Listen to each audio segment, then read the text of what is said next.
some prescribed methodology for well site conditioning or stabilization of the oil at the well site.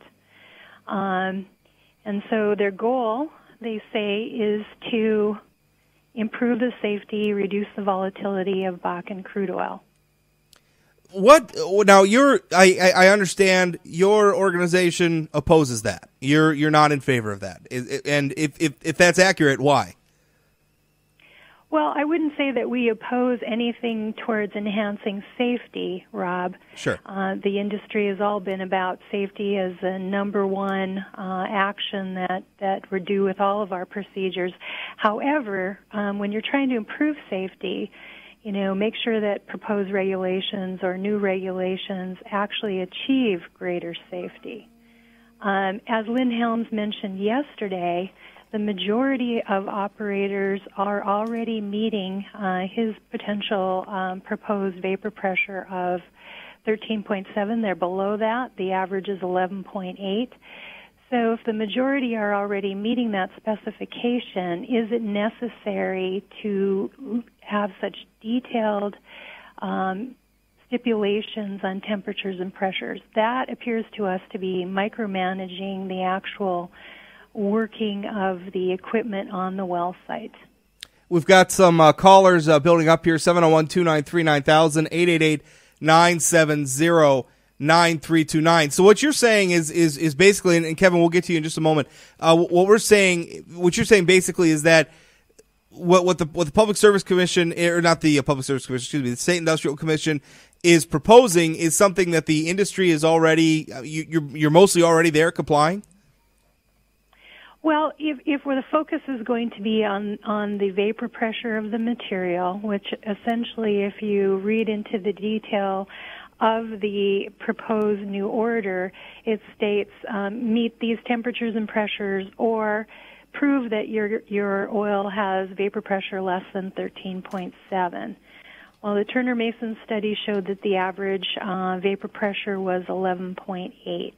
And Lynn Helms even stated yesterday that the majority of operators are meeting those specifications. So I guess our real complaints against the order as it's written is all of the detail on temperatures and pressures. Set the vapor pressure specification and then allow the operators to meet or exceed that specification and give you the data to prove that they are doing it. But not essentially, get into the level of detail, because that doesn't allow for new technology to come in and change the way well site conditioning is being done.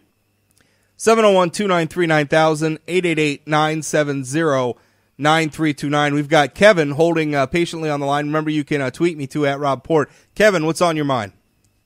The only comment that I would make, Rob, is that attempting to stabilize Bakken crude is over-regulation. There are a tremendous amount of other chemicals out there that make the Bakken crude look like sugar. Some of them that are placard 444 on the OSHA placard standards that are carcinogenic will spontaneously detonate with water and are extremely flammable. And that's one chemical. And they're not over-regulating that. We need to understand the safety regulations, be aware of what's on that tank car, and the first responders also need to be able to have knowledge what's on it. It's over-regulation from the government. And these tank cars travel all over the United States every day. Kevin, thanks for the call. Appreciate it. 701-293-9000, 888-970-9329. That's something I felt like oil I've always felt like oil's kind of being singled out here. I mean, if you go back, a few years before we saw this sort of massive, obviously with all the increased domestic oil production from North Dakota, among other places, we're seeing a lot more oil shipments by rail in America.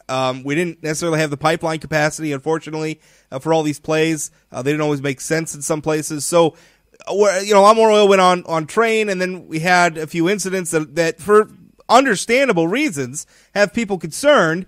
But what kind of bothered me about it is actually when I was researching some of that, I found that there were several ethanol derailments and explosions across the nation, and it just didn't prompt the same sort of reaction. So when Kevin says that, we ship a lot of dangerous things by rail, why are we singling out Bakken oil? I think there is some credibility to that. And Kari, is that something that, do you folks feel that oil is kind of being unfairly singled out here, about Bakken oil specifically? Absolutely, Rob. All hazardous materials arrive safely at destination 99.9977% of the time. That is just an amazing safety record for the rail industry.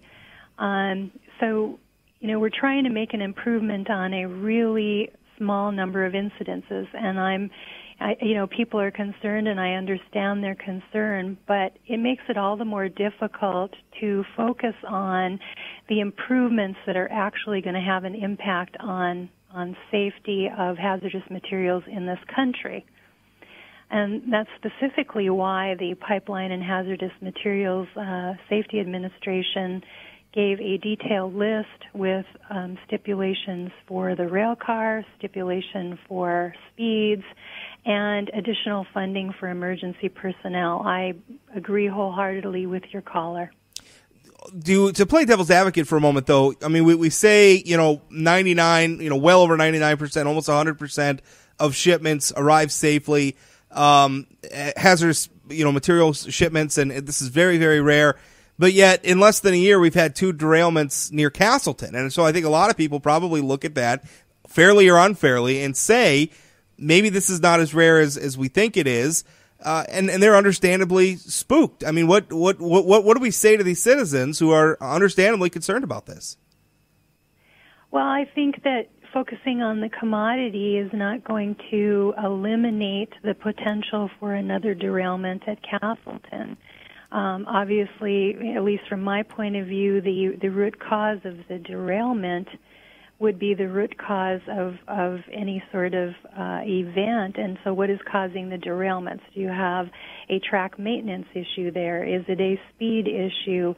Do you have broken axles or brakes? That's not my wheelhouse, but it would appear that maybe the root cause has not yet been identified. Let's why in that location. Kari, do you have time to hold through the break? I want to dive back into some of what the Industrial Commission is considering. Do you have time to hold through the break and take some more questions afterwards? I do, Rob. Thank you. Yeah, thank you. 701-293-9000, 888-970-9329 if you want to join the program. Rob Port in for Mike Capel. Don't go away. I'll have another